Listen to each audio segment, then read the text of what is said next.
भाई असल में सुबह एक वाक़या ज़रूर पेश आया है। वो मैं कोई साहब थे, वो मुझसे मिलने कह रहे थे, फजर की नमाज में मस्जिद में था फजर के बाद। तो उन्होंने कहा कि मैं आपसे कुछ 5-7 मिनट बात करना चाहता हूँ, तो अलहदगी में। तो मैं और मुझे आस पास से लोग हटा दें आप अपने, तो मैं अलहदगी में बात करूँ।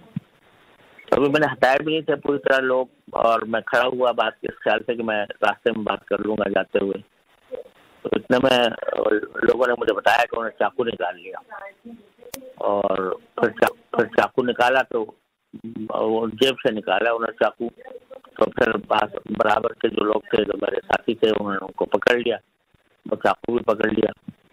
और फिर मैंने पूछा भी कि भाई क्या बात थी, कि क्यों, आप क्या बात करना चाहते थे? तो उन्होंने कुछ गोलमोल सा जवाब दिया। फिर मैं आगे चला गया।